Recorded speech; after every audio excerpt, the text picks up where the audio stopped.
They removed my chair. That's how it started. Not a firing, not an email, just one Monday morning, I walked in and found my ergonomic mesh-backed chair, the one I'd bought myself during our ramen noodle startup days, replaced with a plastic conference room reject that wobbled when you breathed near it. No note, no explanation, just silence. Like someone had quietly erased a part of me and expected me not to notice. I laughed, not because it was funny, but because it was so. Them. I was the one who built the back end in my garage when the company was 3 people and a Google Doc. I was the one who figured out how to make our software HIPAA compliant in 48 hours before that investor demo in year one. I was the one who stayed up until 3 a.m. debugging a permissions leak no one else even noticed. But sure, let's pretend this was about chairs now. The new girl, Carly, 24 and permanently perched on the edge of someone else's desk like a Labrador in lip gloss, walked by with a green smoothie and chirped, "Oh, they must be streamlining again." Then she turned on her heel and pranced into a meeting I wasn't invited to. Another one. Listen, before we get too deep, can I ask you a quick favor? If you're enjoying this kind of story, just click the subscribe button and give it a like.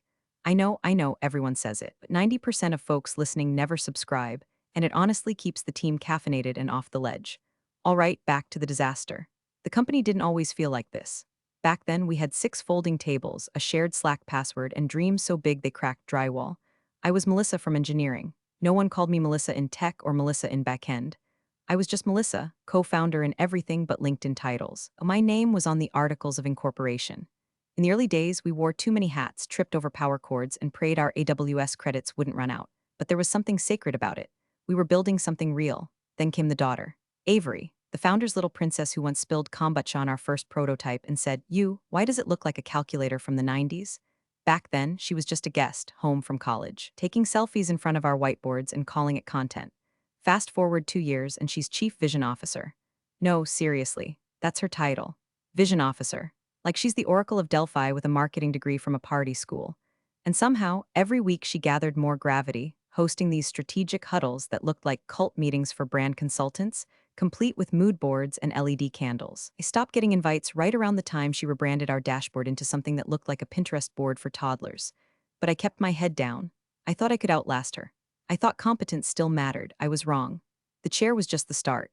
They moved my desk next, out of the main bullpen and into a corner near the printer, between the intern's locker and the mop closet. Suddenly, I was out of range of the whiteboard, the coffee chats, the war room. Out of sight, out of strategy. The founder, Avery's dad, tried to soften it. We're just decentralizing, Mel, giving teams more ownership. But I saw the way his eyes darted toward the glass office where Avery now held court like a Netflix queen. He wasn't leading anymore. She was, or she thought she was. And here's the kicker, I let it happen, not because I was weak, but because I thought my work spoke for itself. I thought the system I built, the millions of lines of code, patents, the product market fit, I thought that would insulate me, make me unassailable. I didn't realize I was the frog in the pot. Every efficiency she introduced chipped away at something I'd built. Every new hire came with a whispered, "Don't worry, she won't be here much longer." They weren't even subtle, but I wasn't about to go quietly. I started taking notes, not the kind Avery's consultants scribbled in their branded notebooks. Real notes, code change logs, architecture decision records, emails approving key features, my name on every commit, every contribution timestamped and backed up. I wasn't documenting, I was preserving history. Mine, because somewhere deep down I knew a storm was coming, and when it hit, I didn't plan to cower under Avery's mood boards. I planned to flip the whole damn table. The day Avery got her nameplate, something shifted. It wasn't the title. Chief Vision Officer was as made up as her eyelash extensions, but the way people looked at her. Suddenly, she was no longer the founder's kid who microwaved salmon in the break room. Now she was floating through hallways in silk blouses, tossing around phrases like user journey mapping and paradigm shift like confetti, with a shadow of consultants flanking her like backup dancers. I remember standing in line at the espresso machine when I first saw the plaque on her office door, Avery Carlisle CVO. It had gold lettering and everything. I blinked. We'd never even had a CMO, let alone someone in charge of vision. The consultants arrived the next day. They looked like they'd been birthed from a branding agency's womb. Square glasses, ironic beards, and energy that screamed, I once gave a TEDx talk about fonts. They held meetings with titles like Vision Architecture Alignment and Optimizing Narrative Pathways. They asked invasive questions like, what does Melissa mean to the product journey? With their heads tilted like sociopathic parrots. I answered their questions, politely, succinctly. Then I went back to writing the actual code that kept our product breathing. That's when things got weird. Budget approvals started skipping my desk. I'd been the technical check for years. Nothing rolled into dev without my sign-off. But one morning, I opened our internal dashboard and saw a $64,000 invoice pushed through for UX aesthetic overhaul by a vendor I'd never heard of. I messaged our ops lead Josh. Me? Who greenlit this? Josh, thought it was you. Nope, it wasn't. I checked the logs. Guess who clicked approve? Avery, using her shiny new exec badge. When I brought it up to her directly, calmly, in a Slack DM, she replied with, "Vision alignment is part of our leadership priorities now. Hope that makes sense," and added a star emoji, a star, as if she'd just told me I won Employee of the Month for keeping my mouth shut. Later that week, the founder pulled me aside. "Don't worry, Mel," he said, clapping me on the shoulder like a man who'd read a LinkedIn article on servant leadership. "Avery's just bringing in fresh perspectives. The consultants are temporary. Let her play around. You know the real stuff runs through you." I wanted to believe him. I really did. But the real stuff, it was slipping through my fingers like sand. And he didn't seem to notice, or worse, didn't care. Then came the project proposal.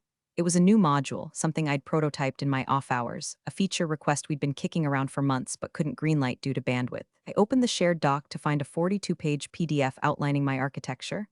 Only it wasn't mine anymore. The cover page listed Carly as the lead. I wasn't even mentioned. Not in the team credits, not in the source citations. Nowhere. I stared at it for a long time, my coffee cooling beside me, pulse in my ears. I checked the edit history. The original draft was mine. The same file I'd shared in Slack weeks ago. Just copied, renamed, and stripped of me. My initials were still hidden deep in the comment threads like forensic fingerprints, but the narrative had been rewritten. Carly, with her flair pens and performative competence, was now the face of the project. I didn't confront her or Avery, not yet. I saved a copy, downloaded the original threads, documented the commit trail. Quietly, methodically, I began building a separate folder, my insurance policy. I didn't cry, didn't scream. I smiled through meetings, nodded at Avery's buzzword bingo, and pretended not to notice when I was left off the invite list for the product roadmap offsite. But inside, something was calcifying. I wasn't being overlooked anymore. I was being erased. And erasure, I've found, is just another word for war. It started with a spreadsheet. Subject line, efficiency visibility audit action required. The email came from Avery's new chief of staff, a man named Dean who wore loafers without socks and called everyone my dude, including the cleaning staff. Attached was a color-coded template labeled individual contribution matrix, as if we were cogs in a Six Sigma factory, instead of the technical team that had carried this company on our backs since it was 3 pizza boxes and a dream. They wanted us to list our weekly tasks, categorize them, quantify impact in business value units. I wish I were joking. Dean followed up in Slack 5 minutes later with, "Let's lean into radical transparency, folks. If your work is vital, it'll shine." That sentence right there, that's when I knew the knives were out. I'd seen this movie before. Call it an audit, call it a matrix, call it a culture reset, it all meant the same thing. Someone was getting cut, and they wanted a paper trail to make it look like strategy instead of sabotage. I'd watched them pull the same move on our support team 6 months ago. One week it was streamlining tier escalation, the next it was cardboard boxes and non-disclosure agreements, so I played along. I filled out the spreadsheet. Every task, every project, every bug ticket. I made it so dry, so clinical, it read like it had been spat out of a printer at Deloitte. But behind the scenes, I was building something else. My own audit. See, when you work in tech long enough, you learn that the version control system is your memory. Git doesn't lie. Every commit, every branch, every pull request, I started cataloging it, downloading backups, cross-referencing with Jira tickets, linking my contributions to each feature we launched, each client win we bragged about in pitch decks. I printed out the IP origination forms I'd signed in year 1, dug up the original architecture diagrams with my signature at the bottom, and backed up the folder 3 different ways. Encrypted USB, private cloud, and 1 copy sent to an old Gmail address under a fake name I used to use for fantasy football. Call it paranoia. I call it insurance. Meanwhile, the company's Slack turned into a haunted house of nervous emojis. Whole teams were being repositioned. The data science team went from 10 people to 2 in a week. DevOps got folded into product with no explanation. Our senior mobile engineer was suddenly reporting to someone in marketing who once asked if iOS was open source. When I asked why my own direct reports were showing up under someone else's Jira tree, I got a DM from Dean. "Hey Melissa, just shifting some reporting lines for visibility. Nothing to worry about." That smiley face nearly sent me into orbit. The founder, remember him? Avery's dad stopped coming into the office. He used to show up with cold brew and half-baked ideas. Now he just phoned into exec stand-ups, said vague things about trusting new leadership, and logged off before questions hit. And Avery, she strutted around like a conquering queen. She wore suits now, carried a leather-bound notebook she never wrote in, started using phrases like "we're evolving past product-centric thinking" and "let's talk vision economics." She even changed her Slack status to light bulb, taking point on InvestorCom's briefcase that last one hit different. Investor calls were sacred. In this company, they were the lifeline. We were still pre-profit, pre-acquisition. Everything we had, our office, our salaries, our overpriced kombucha fridge, was riding on those monthly check-ins with the people who actually paid the bills. And she was taking point? I stared at her status for a long time, sipping black coffee that tasted like resentment. That's when I opened the founder's agreement again. The one from the seed round. I still had a PDF. I'd helped draft it back when lawyers were optional and everyone signed things at 1 a.m. over cheap beer. Page 6. Paragraph 12. Technical founder shall retain voting and veto rights pertaining to any structural equity change, including cap table amendments, investor term modifications, or dilution events, unless and until rights are formally reassigned via board vote and mutual consent. I read it twice. Then I bookmarked it. I wasn't just building a backup anymore. I was building a trigger. They wanted efficiency? Let's talk efficient exits. Avery summoned me via calendar invite. No subject line, just one quick sync with a 15-minute slot squeezed between wellness culture brief and her daily influencer content review. I accepted without replying. No point. I walked into her office at precisely 9 a.m. She didn't look up from her phone. Hey, Mel, she said like we were brunching, not bleeding out. There was a pause. She didn't offer a chair. Then she launched into it, voice syrupy with weaponized empathy. I wanted to have this conversation face to face, woman to woman. It's not easy, but I think we're both mature enough to handle change with grace. I said nothing. Let the silence stretch like barbed wire between us. She twirled her pen, some designer thing with a crystal in the cap, and exhaled dramatically. So, we've been doing a lot of thinking at the leadership level. And honestly, the org has evolved. Your technical role has kind of matured past the scope of where we're headed. I blinked, matured, right, like its legacy. Not in a bad way, it's just foundational. You were amazing at the beginning, building scaffolding and all that, but we're not scaffolding anymore. We're architecture now, you feel me? I stared at her for a beat. This is a termination conversation. She flinched just slightly. It's a transition conversation. HR will follow up with the official stuff. I just thought it deserved a more human touch. I didn't move, didn't speak. Let her squirm in her own compostable office chair. Finally, I nodded once. Got it. As I turned to leave, she added, this isn't personal. You should know that. I paused in the doorway, looked back. Everything that builds the product was personal to me. That's why it worked. And then I left. By the time I returned to my desk, there was an HR calendar block waiting in my inbox. Melissa termination logistics 30 min, sent with read receipt enabled. Brave. I didn't attend it. Instead, I went home. I poured a glass of wine, opened my laptop, and started digging. There's something primal about betrayal, something that strips the varnish off memory. I remembered the legal pad I'd scribbled on with the founder, year one, drafting what would become the founding documents. I remembered sitting on his porch while he explained the importance of founder roles, how investors like technical founders on paper even if they rarely appear in the spotlight.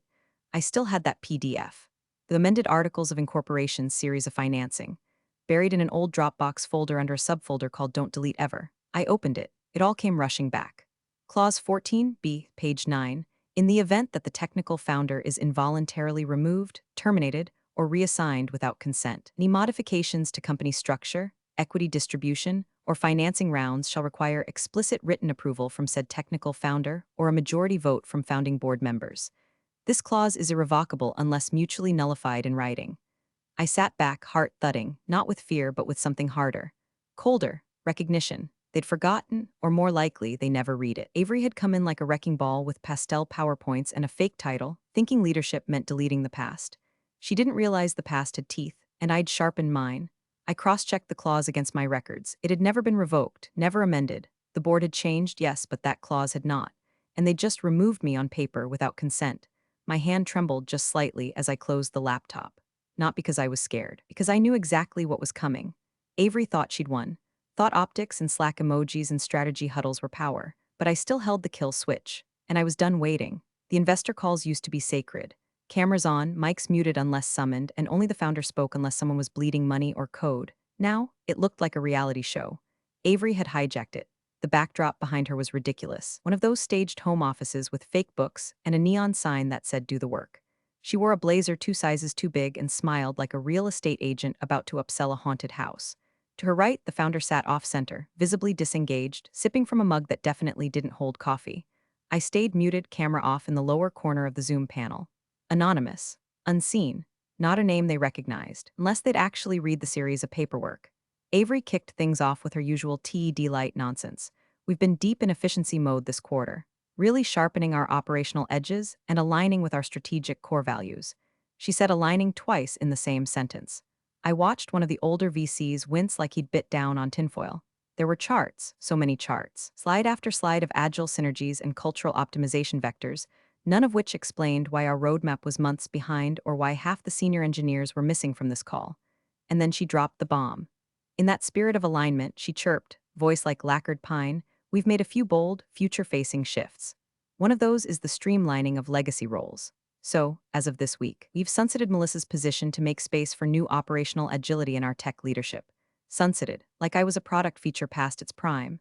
No one spoke, not even the founder. He blinked slowly, gaze fixed somewhere off-screen, as if watching his company become unrecognizable in real time. My mic stayed off. My camera stayed dark. Avery beamed. "We're thrilled about what this means for velocity going forward. Our consultants have helped reimagine the product lifecycle, and we're excited for Series B scalability now that we've shed some of the structural lag." I could have exploded, could have unmuted and burned it all down live in front of the board. But I didn't. Instead, I unmuted with perfect timing, just as Avery was moving to the next topic. "Thanks for the transparency," I said evenly. "I'll make sure legal has everything they need to update the cap table." Dead silence. Avery's smile cracked just slightly. Her hand hovered near the trackpad like she wasn't sure whether to mute me or block me altogether. One of the investors, a thin man with a habit of tapping his pen against his cheek, froze mid-motion, then scribbled something. Slowly, deliberately, the founder finally shifted. He looked up, then looked at Avery. Nobody said a word. I clicked leave meeting and closed my laptop with a calmness I didn't feel. Then I sat back in my chair. I the one they'd tried to erase, and stared out the window of my apartment as traffic hummed below. It was done. They had made their move, publicly, on record, and now I would make mine, not with noise, not with Slack rants or HR tantrums, with paper, with ink, with the clause they forgot to read but I never stopped guarding. Because the thing about bombs is they don't need to be loud when they land. They just need to be timed right. And mine was ticking. The next morning, Avery floated into the office like she'd just been crowned. Hair blown out, heels clacking like war drums, and that smug upward tilt of her chin that said, "I won." She passed by the engineering pit with a box of artisanal donuts, one of her new culture rituals, and dropped them onto the breakroom table like an offering. "Sugar for synergy," she chirped. Nobody laughed, but that didn't stop her from twirling around and retreating into her glass-walled throne room. I noticed someone had added a tiny plaque to her door. Avery Carlisle, co-founder and CVO, co-founder.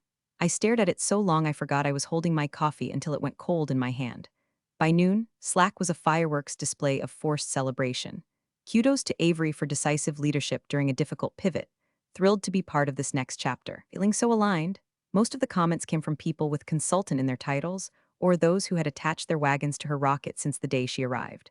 One junior designer even posted a selfie holding a latte with #Team Avery in foam art. I didn't respond. I just read, archived, noted names.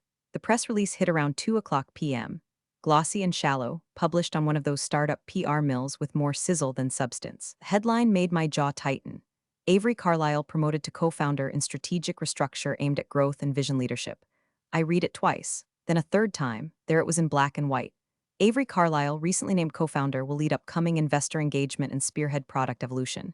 No mention of me, no correction, no truth. She'd rewritten history, not just mine, the company's. By 3 o'clock p.m., I received the official notice. A cold little PDF from HR titled, "Termination Confirmation, Melissa Hartley." I opened it slowly, like peeling back a bandage. The language was sterile, stuffed with per compliance and per our internal restructuring process, but one sentence made my fingers tighten on the mouse. "We confirm that your employment with the company, originally commenced as an early employee on June 1, 2016, has been formally terminated as of early employee." I wasn't an employee when I started. I was the technical founder. The person who built the technical infrastructure. The one who signed the damn incorporation documents while Avery was still posting dorm room selfies. They didn't just erase me. They were trying to rewrite me as something I never was, just another warm body who used to work here. I stared at the screen for a moment too long, breathing like I'd just come up from underwater. Then I stood up, walked to the window, and counted 5 taxis before I turned back to the desk and opened my archive. I scrolled past old pitch decks, legal templates, dated email threads, then I found it. Cap Table Series A signed final PDF click. Next to the founder's name, 2 lines down, Melissa Hartley, technical founder, 10% initial equity, voting rights attached. Then another doc, series a term sheet, founder's clause, veto rights. I'd forgotten how direct it was. Not written in legalese, not buried in jargon. Just plain and ironclad.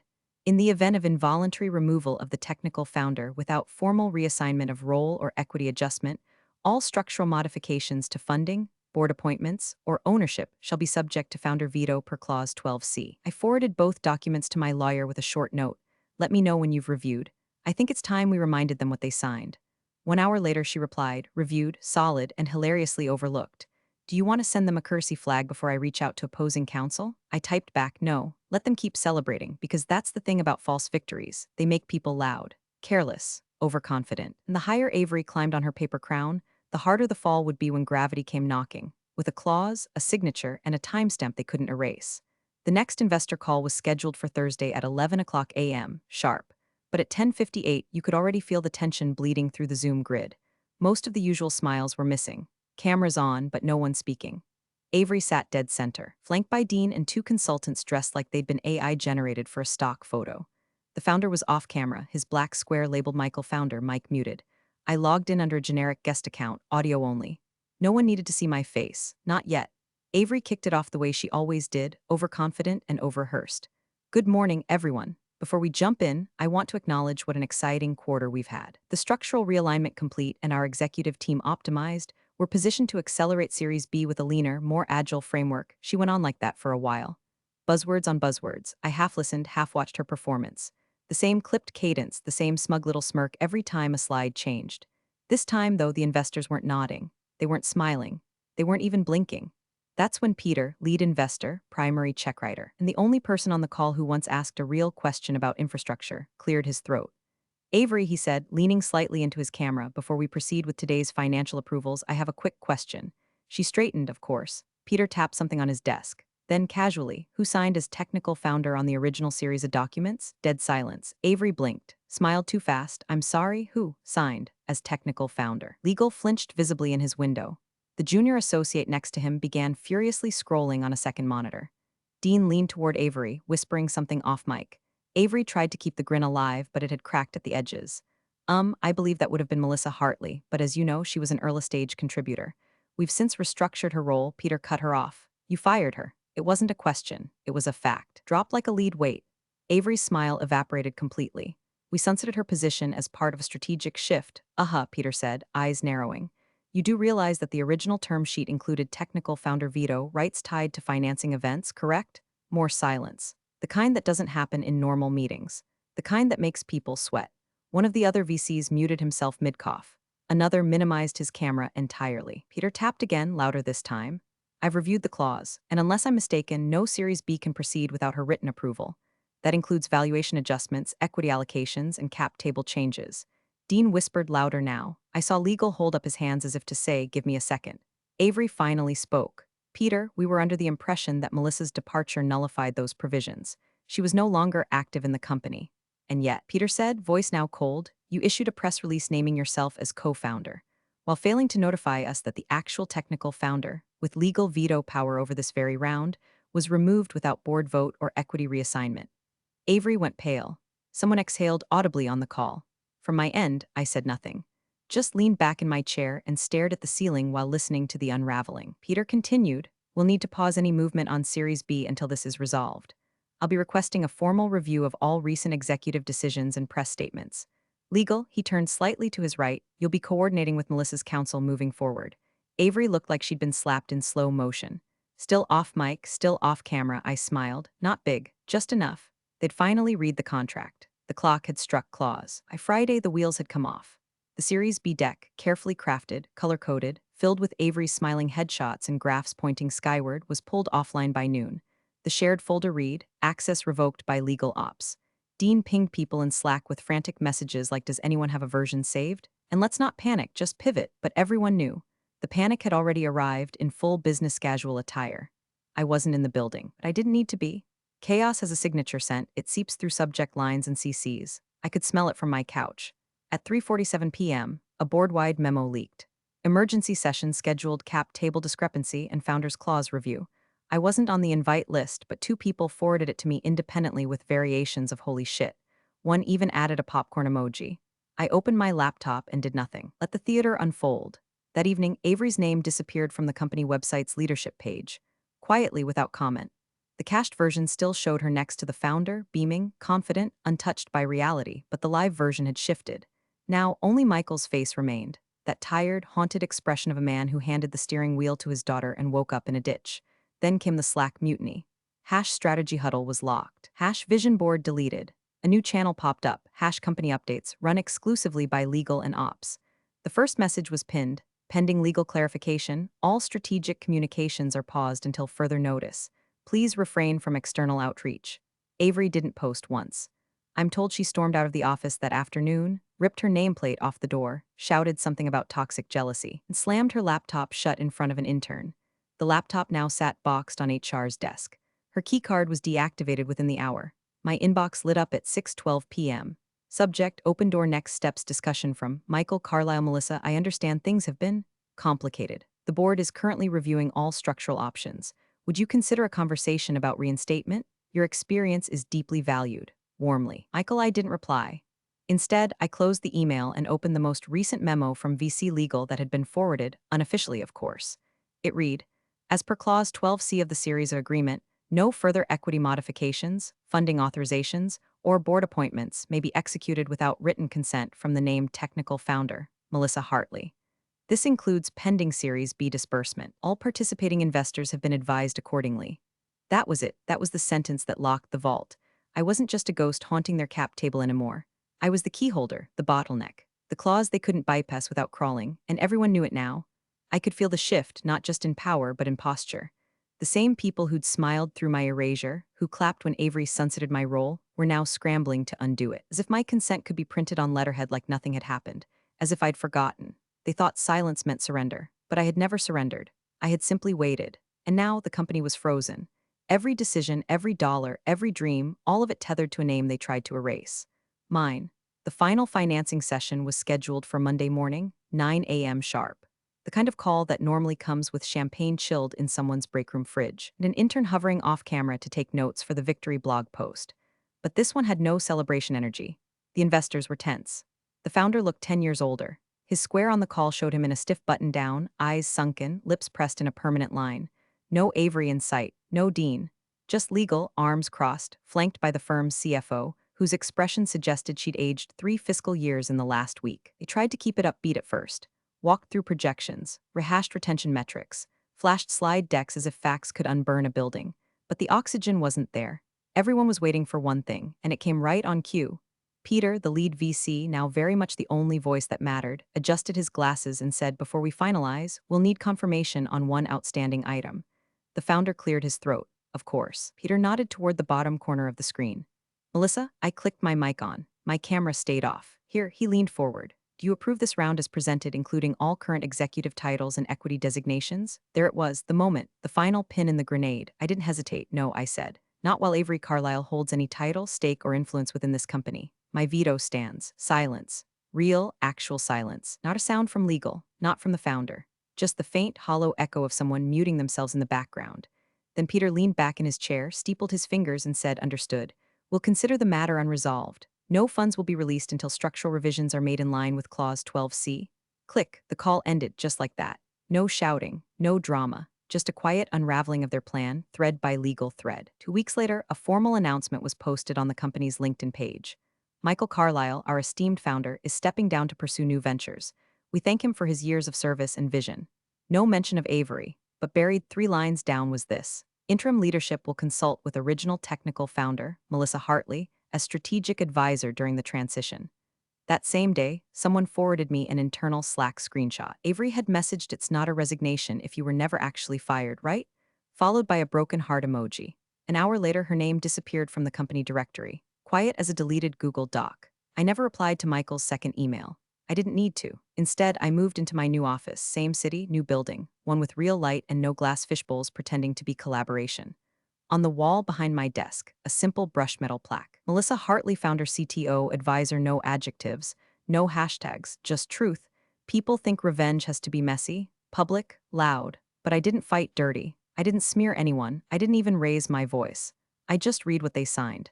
And then I let the paper do the talking. Thanks for watching, you cubicle warriors. Hit that subscribe button. Unless you're my old boss, then you're on your own. Revenge of the coffee pot strikes again.